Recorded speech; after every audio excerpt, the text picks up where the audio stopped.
Good evening, everyone. First, I want to begin on a very sad note. I learned when I was walking into the arena a little while ago that Michael Heisley, the former owner of the Grizzlies, just passed. I want to say that Michael was responsible for moving the Grizzlies from Vancouver to Memphis and really for getting this arena built as well. He was a longtime friend of the league. He was a wonderful owner, a terrific friend.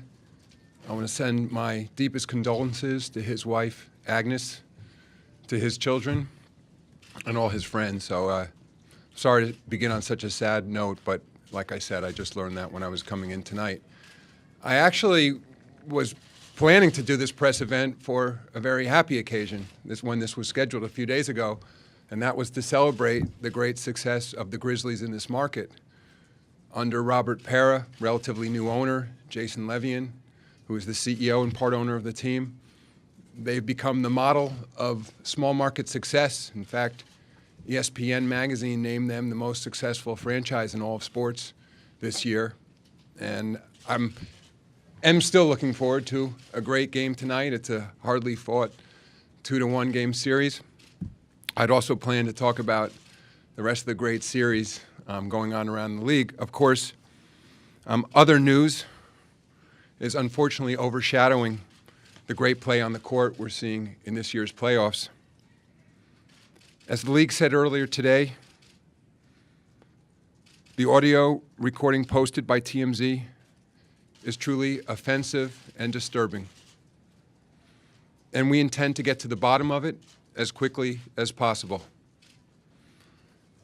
I personally think the situation is most unfair to the Clippers players and coaches who have to deal with this distraction in the middle of their own highly competitive playoff series. And in fact, I spoke to both Doc Rivers and Chris Paul earlier today to share those sentiments with them. Mayor Kevin Johnson, who has been assisting the Players Association in their search for a new executive director, was also in touch with me today, and he has been asked by the players to become involved in this situation. And he expressed to me the players' grave concerns over this matter, and we've agreed to remain in close contact. Let me just add that all members of the NBA family should be afforded due process and a fair opportunity to present their side of any controversy, which is why I'm not yet prepared to discuss any potential sanctions against Donald Sterling. We will, however, move extraordinarily quickly in our investigation. In the meantime, Mr. Sterling has agreed that he will not attend his playoff game tomorrow in Golden State. And now I'm happy to take any questions. Before the question, please identify yourself with your name and affiliation. We'll start with Brian. Yes, please wait. Brian Windhurst, ESPN. Adam, what sort of provisions are there in place that exist for you and the other owners to discipline an owner in a situation like this? There are broad powers in place under the NBA's constitution and bylaws that include a range of sanctions, and all of those will be considered depending on the findings of our investigation. Peter? Adam, Peter Fleischer, Fox 13 here in Memphis. Does Donald Sterling's past history with racial controversy play into your decision or thought process at all? It hasn't so far. We're very focused on the audio tape that was posted by TMZ right now and the facts around it. Jay Adonde, ESPN. Adam, following up on that, with regards to the previous instance, why was no action, punitive action, taken in any of those cases? You know, Jay, I can't speak to the past as to why decisions were made. You know, and I'm not sure exactly what incident you're referring to. You know, there. Well, you know, there was a settlement, and as I understand it, with no finding of discrimination. But I haven't looked back yet at any past proceedings involving Mr. Sterling.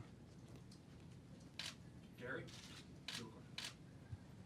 Gary Parrish, CBSSports.com. Your sport's biggest star, LeBron James, said earlier today that there's no place in the NBA for Donald Sterling.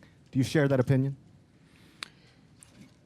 What I've said is that Donald Sterling should be afforded due process just as any player in this league or any executive in this league would be. So it would be, unwise of me and improper, frankly, to express a view as to what the ultimate outcome of any investigation would take us to.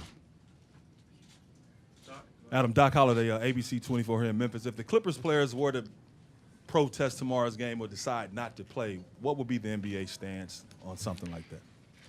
Fortunately, we're not dealing with that situation. As I said, I've talked to Mayor Kevin Johnson, who's become involved in this situation, spoke directly to Chris Paul, spoke to Doc Rivers. Their focus is on competing in their current playoff series. And I appreciate that and the fact that Kevin Johnson has made himself available to the players to help them work through this situation. Adam, Steve Ashburn, NBA.com. Reaction among some players and their families and fans has been swift and in some cases angry. What do you feel the tone of just race relations in this league are? Are things below the surface? I'm extraordinarily proud of the relations we have in this league with each other, among various ethnic groups, various nationalities. We have an extraordinary number of international players who play in this league, and I think our track record is stellar. And while I understand anger that would be naturally expressed over hearing a tape like this, I also believe that ultimately the players and the rest of the NBA family has confidence that we'll deal with it appropriately. We have time for 2 to 3 more. Go ahead, Jeff. Jeff Calkins from the Commercial Appeal here in Memphis. Is the nature of the investigation simply, I suspect it largely about the authenticity of the tape? Is that the guts of the investigation? And then secondly, was there a thought to go ahead and suspend him pending the investigation, given the unhappiness and the seriousness of the remarks? Well, as I said, Mr. Sterling agreed that he would not attend the game tomorrow, and the investigation is ongoing. As to your question, yeah, I'd say the core of the investigation is understanding whether the tape is authentic, interviewing Mr. Sterling, potentially interviewing the woman as well, and understanding the context in which it was recorded. Adam Silver, Jarvis Greer, WMC Action News 5, Memphis. Are you expecting a meeting soon with Chris Paul and the Players Union on this issue? And what kind of things will you say to them as to allay whatever fears they may have about this going forward? Chris Paul, of course, not only is a member of the Clippers, but also is the president of the Players Association. And he and I agreed earlier today that all of his attention should be focused on competing in the playoffs. And that's why they have a union. They have a strong union. I think they're fortunate that Kevin Johnson was in a position where he could step in, even though he's also leading the search for a new executive director. He offered to be helpful to him, to Chris and the union in this situation. So he will be representing them in discussions with us. And I'm sure once the season's over, there'll be additional discussions with the players. Teresa Walker, the Associated Press. Mr. Silver, you talk about extraordinarily fast. The Clippers play Tuesday night back in L.A. Do you hope to have this maybe wrapped up by Tuesday night? We do hope to have this wrapped up in the next few days. Last question, Don. Don Wade, Memphis Daily News. Baseball twice suspended Marge Schott for racially insensitive remarks. If the tape is proven authentic, does that serve as a good guide in this situation? I remember some of the facts around the Marge Schott situation, but less as a sports executive than as a baseball fan, and I would have to go back and reacquaint myself with that situation. All right. Thank you.